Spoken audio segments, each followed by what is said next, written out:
जय हो मेरी माँ। हर काली श्री कृष्ण काली श्री राम काली हर हरे। ओ भैया जी असी नौकर तेरे, हम तो आपके नौकर और सेवक हैं और आखिरी सांस तक बस सेवा ही करना चाहते हैं और कुछ नहीं चाहते।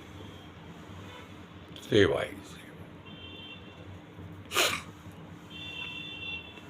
हमारे प्यारे देशवासियों,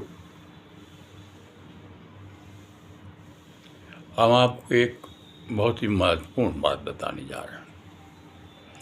देखिए, हम कोई ज्ञानी महात्मा नहीं है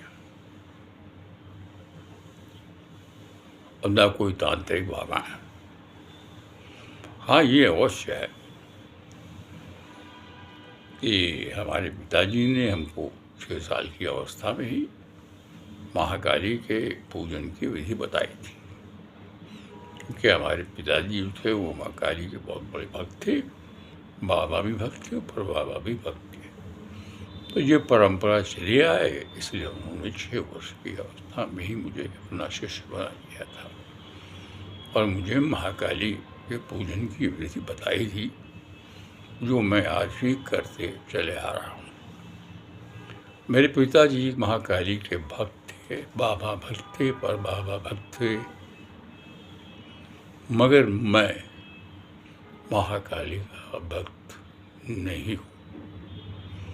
मैं केवल उनका नौकर और सेवक हूँ, बस।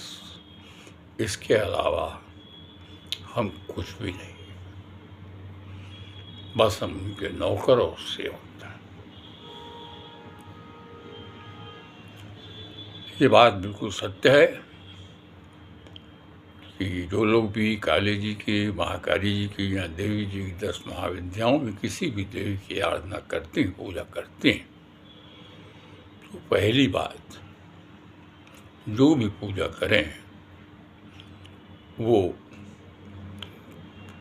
किसी गुरु की देखरेख में ही करें, अन्यथा बहुत बड़ी दिक्कत आ सकती है।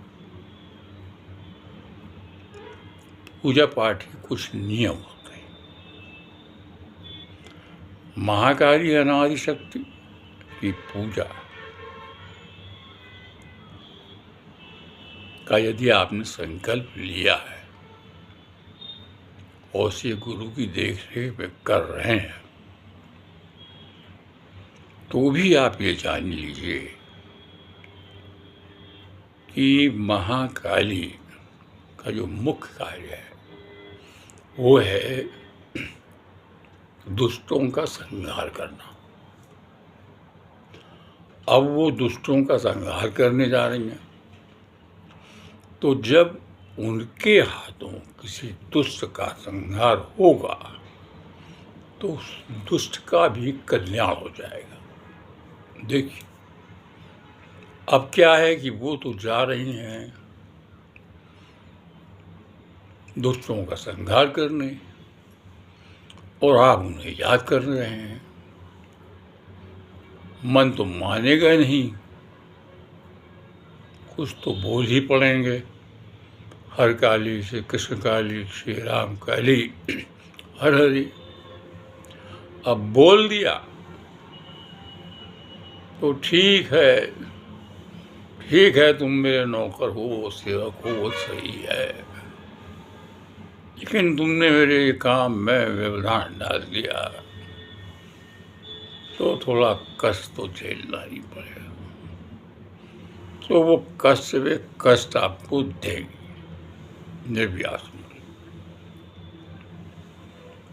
बहुत कष्ट देंगे।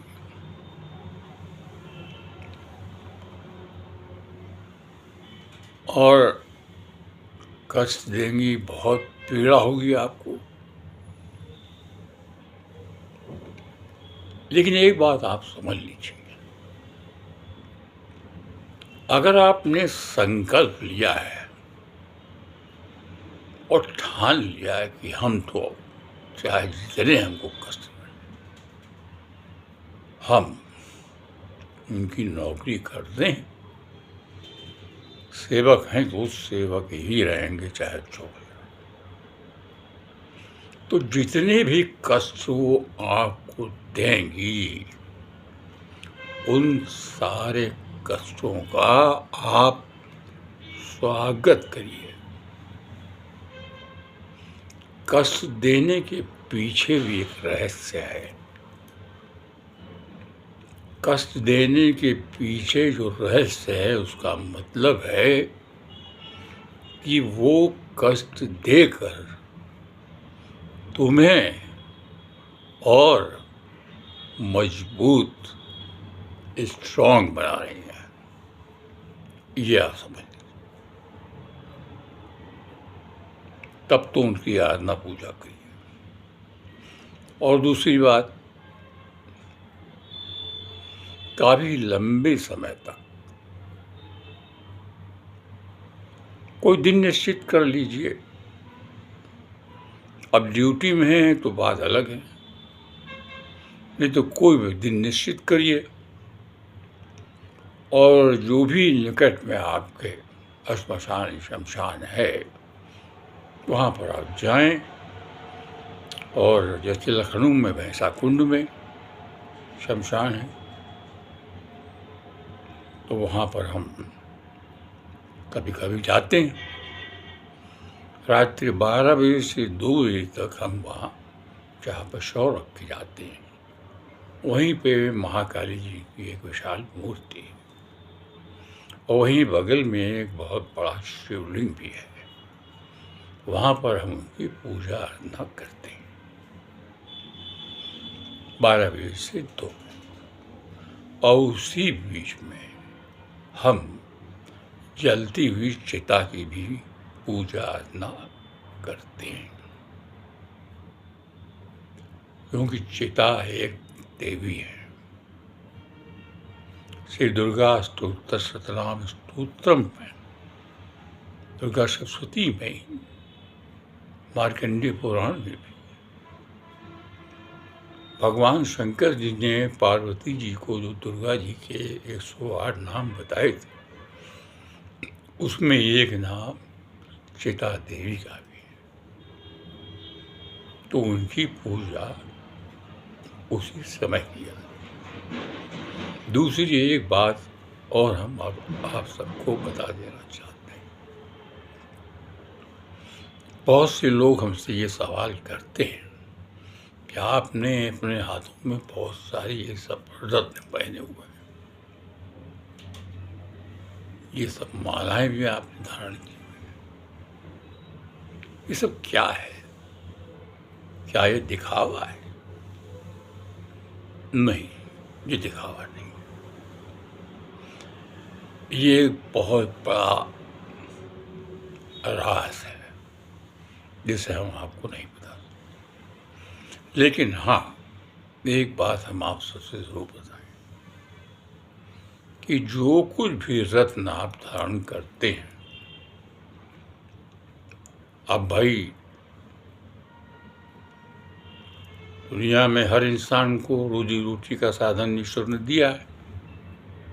आप पे कोई समस्या है, आप किसी पंडित विद्वान पे गए, उसने कहा भाई आपको ये रत्न पहनना है, ये रत्न सोने में पहना जाएगा, ये रत्न ये है, इसको इस उंगली में पहना जाएगा, इसको ऐसे धारण किया जाएगा, इसमें इतना खर्च आएगा, इससे आपको लाभ होगा। आपने उसको धारण कर लिया और सोचा इससे लाभ होगा। अब लाभ होगा कि क्या नहीं होगा तो आप नहीं जान सकते। लेकिन ये बात हम आपको बता दें, चाहे आप हजारों रत्न पहन लीजिए, लेकिन कुछ बातों का आपको ध्यान रखना पड़ेगा। पहली बात, जब आप रात्रि में यदि आप अपनी पत्नी के साथ सोते हैं तो अपनी ये जितने सारे रत्न हैं इनको उतार के अलग रख दीजिए। दूसरी बात, जब आप सुबह सोच क्रिया में जाते हैं, स्नान से पूर्व, तो आप अपने सारे रत्न उतार के अलग रख दीजिए। उसके बाद इनको धारण करना है। तो जब आप इसको धारण करेंगे तो आप अपने घर में जहाँ भी आप मंदिर में पूजा पाठ करते हैं वहाँ पर सारे रत्न रखेंगे और पहले कहेंगे ओम अपवित्रो पवित्रो शोधयामि नमः स्वाहा। हे प्रभु, ये तन मन धन अहंकार सब कुछ आपके चरणों में है। ये गुरुदेव हमें ज्ञान दो, हे प्रभु हमें भक्ति दो, और हे माँ हमें शक्ति दो। शक्ति दो, ये कहेंगे। और उसके बाद थोड़ा सा आप जल लें और जल लेकर के दाहिने हाथ से बाएं हाथ में थोड़ा जल रखें और आचमन करेंगे। ओम ऐं आं तत्तं शोधयामि नमः स्वाहा। ओम ग्रीं विद्या तत्तं शोधयामि नमः स्वाहा। ओम क्लीं शिव तत्तं शोधयामि नमः स्वाहा। ओम ऐं ह्रीं क्लीं सरस्वतं शोधयामि नमः स्वाहा। इतना आचमन कर रहे हैं। उसके बाद जो रत्न मालाएं आपने धारण करनी है तो प्रथम पूज्य भगवान श्री गणेश जी को आप नमन करें। ओम श्री गणेशाय नमः। ओम गम गणपति नमः। ओम श्री गुरुवे नमः। इतना बोलेंगे। और उसके बाद ध्यान से सुनिए इस बात को। श्री दुर्गा सतनाम स्तोत्रम में भगवान शंकर जी ने पार्वती जी को जो दुर्गा जी के 108 नाम बताए हैं उसमें एक नाम है देवी रत्न प्रिया। वो जो देवी हैं वो उनको रत्न बहुत प्रिय होते हैं। तो प्रथम पूज्य भगवान श्री गणेश जी का पूजन करिए। पहले उनके मंत्रों का जाप करिए और उसके बाद आप अपनी मालाएं धारण करिए और अपनी जो ये रत्न धारण करिए और उसके साथ आप बोलते जाइए ओम रत्न प्रिया नमो नमः। ओम रत्न प्रिया नमो नमः। ओम रत्न प्रिया नमो नमः। इस प्रकार जितने भी आपने रत्न पहने हैं प्रत्येक रत्न पर 9 बार आपको ओम रत्न प्रिया देवी नमो नमः का जाप करना ही पड़ेगा। और उसके बाद जो भी आप पूजा पाठ करते हैं वो करिए। लेकिन पूजा समाप्ति के बाद पूजा का प्रारंभ तो बिना प्रथम पूज्य भगवान श्री गणेश के पूजन के हो ही नहीं सकता। और जब पूजा का अंत आप करेंगे तो आपको भैरव जी की जो आरती भी गानी पड़ेगी। भैरव जी की आरती अवश्य करनी पड़ेगी। वो इस प्रकार है, हम आपको बताते हैं।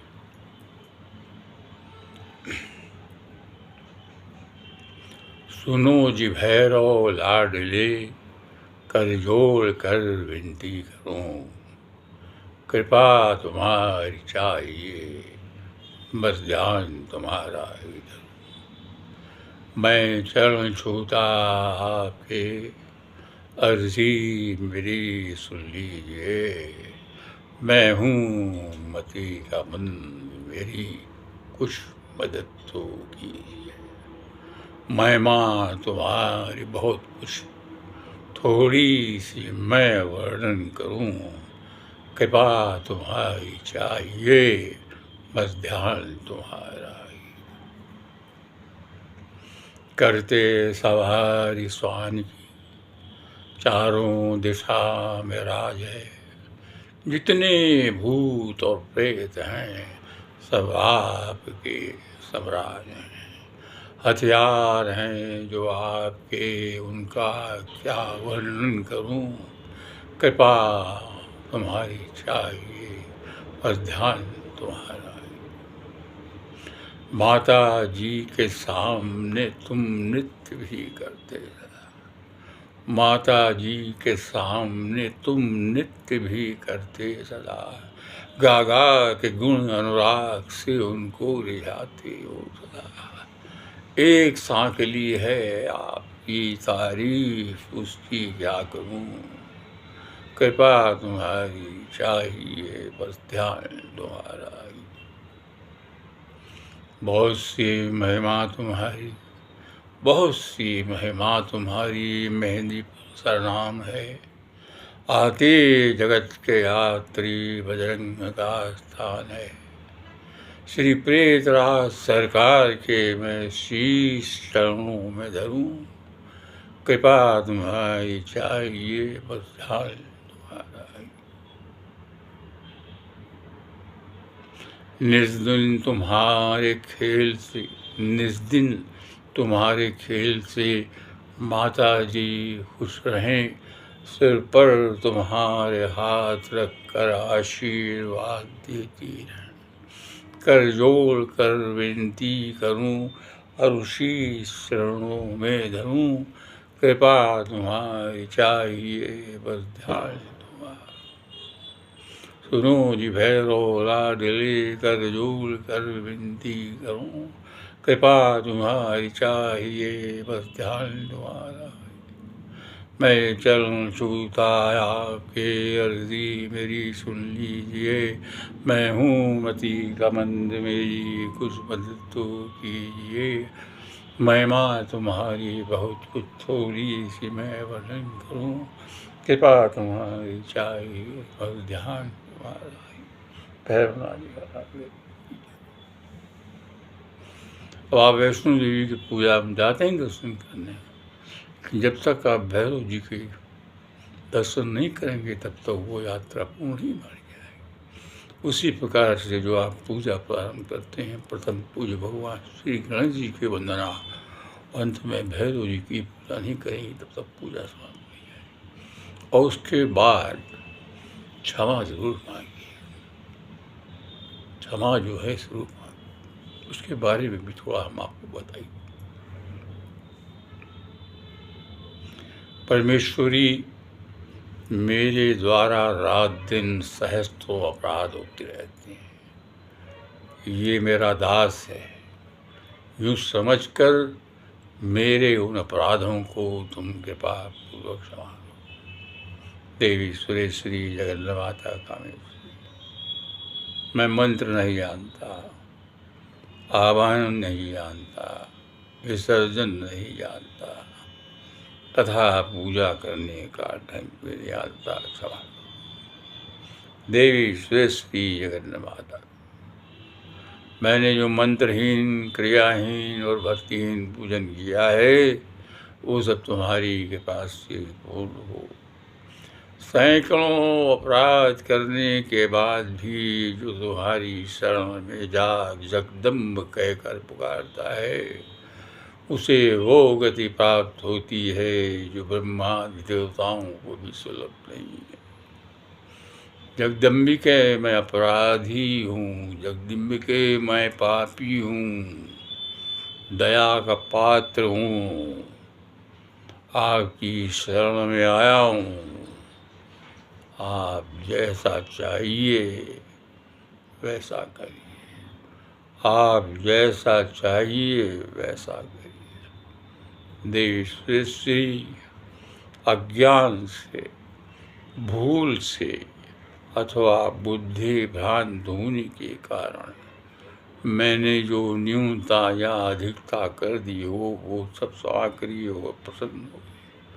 देवी सुरेश्वरी, जगन्नाथ माता कामेश्वरी, आप प्रेम पूर्वक मेरी ये पूजा स्वीकार कीजिए और मुझ पर प्रसन्न रहिए। देवी सुरेश्वरी, जगन्नाथ माता कामेश्वरी, तुम गोपनीय से भी गोपनीय वस्तु की रक्षा करने वाली हो। मेरे निवेदन के जप को ग्रहण करो और आपकी कृपा से मुझे आप